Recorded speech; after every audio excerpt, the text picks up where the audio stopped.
Hello and welcome to this special edition of the CSA Spotlight. The Spotlight is an internal publication of activities within the Civil Service Agency. It covers information and provides updates from all the agency divisions, sections, and units. My name is Theodore Siki, and our guest today is Mana Abessa Douglas. Mana Douglas is the Health and Safety Officer here at the Civil Service Agency.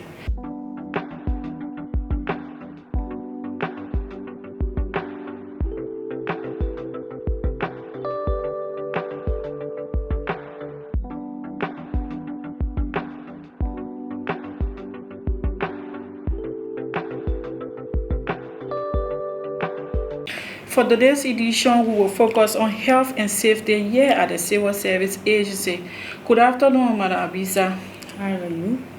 Can you tell us a bit about yourself and the work you do here at the Civil Service Agency?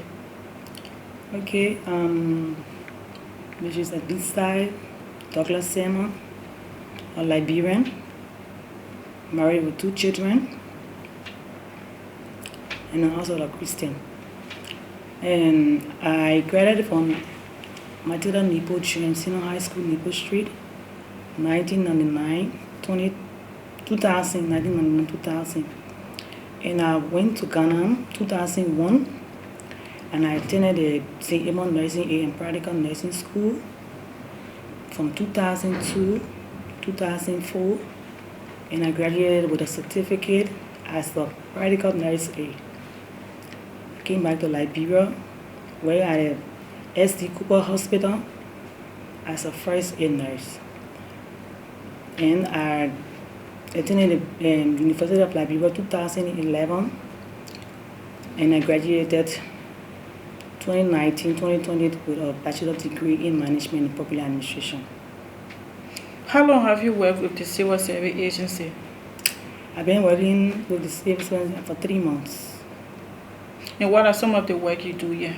I did it necessary as a health and safety officer to monitor all employees' blood pressure. So I came in with a machine and I started to monitor it.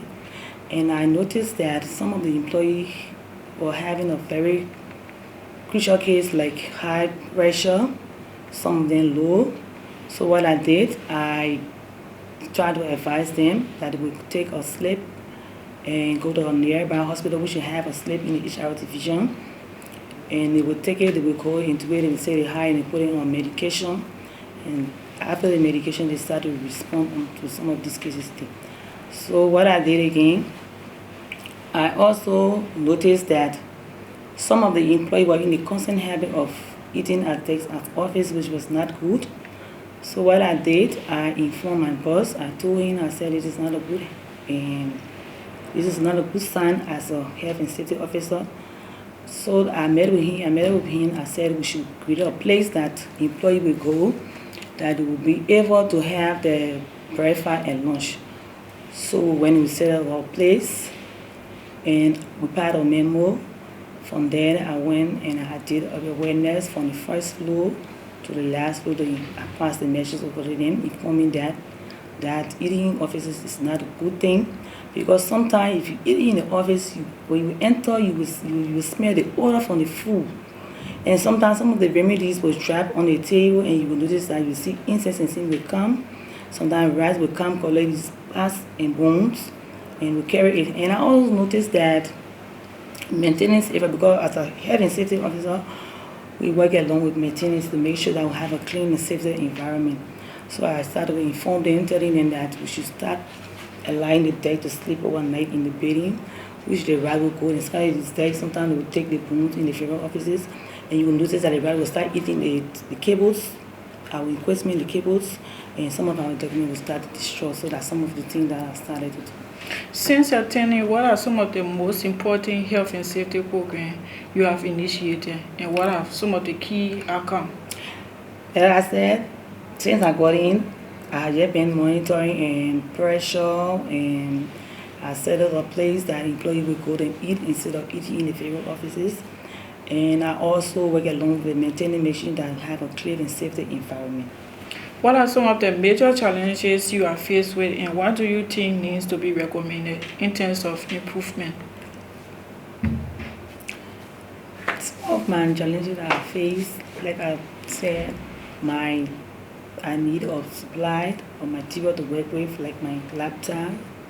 I need a laptop that will be able to do some research and do some reports. Like for now, the blood pressure that I can monitor.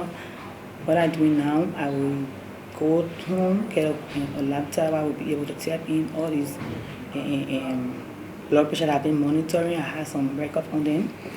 And I need some safety material like gloves, hand sanitizer, because I know that time will come, I will have to contact a lot of cases. So I need some material that I will be able to work with, that will be on the safe side, also the safe of the employees.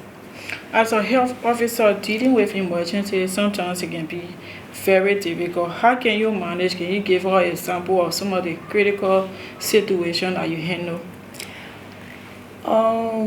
Since I got in ready, the only thing so far I have been noticing that for the finance area and the maintenance and the biometric and also upstairs, I have some employees that will come to me and they will say, oh, I have a headache, I have a strong headache, and I said sometimes all these headache would not be, and pressure sometimes will be, and like my labor, sometimes the pressure is low, sometimes it will be tight. So what I do, I advise them, I say go and get a slip, go to a nearby hospital, go into your checkup, get on your medication, make sure that you take your medication, and sometimes even advise us on the diet. I will tell them that maybe you have a cholesterol. I will tell you to slow down the oil. Sometimes it will tell you you have a sugar, you have to slow down the sugars and other stuff. Put them on some vegetables and other things and get some advice. Because for now, I'm not in the mood to treat with medications, so I only advise them. This kind of emergency that you have been dealing with, what are some of the lessons you have learned from them? I have learned so many lessons. Like the advices I've been giving, some of them have been working along with it. Some of them have been counseling them. Some, like one fellow I met, he had a home problem, and I counseled him and I talked to him, and he told me, oh, you don't know, I've been bringing my complaint, I've been bringing to so many employees, and I talked to him, I started to counsel him, and he started working along, and I see that he is improving. I learned so many lessons from that. Do you have any plans to address these issues that you have just listed? Yeah, my plans, my vision and goal that when I started being a health and safety officer, I told it wise. I said that it shouldn't be limited to CSA. It should go out to other ministries and things that people will be able to know about health and safety in the various ministries. What would be your closing comment? Are we going to do? My closing comment would be like to addressing to the administration that they will help me, put hands around me, so that I can be able to build my skill as a health and safety officer, and so that I can perform my duties. I leave providing some material that I need to work with, like I said, my computers, and I don't want for it. It is restricted to CSA. At least if you can go to other ministry, because you notice that in agency or ministry, you notice that some people have a lot of health issues, and which is not good. You come to work, you're so stressed out, and other things, you will not have the time to pay attention to your job. So I believe if you can start from CSA and go up to other ministry, I think for me it will be to my satisfaction. So thank you for the interview. Thank you too. This has been a production of the Communications and Public Relations Unit here at the Civil Service Agency. Thank you for following the Spotlight. I was your presenter, Dioda Resiki. I'll see you next week for another fresh edition of the Spotlight.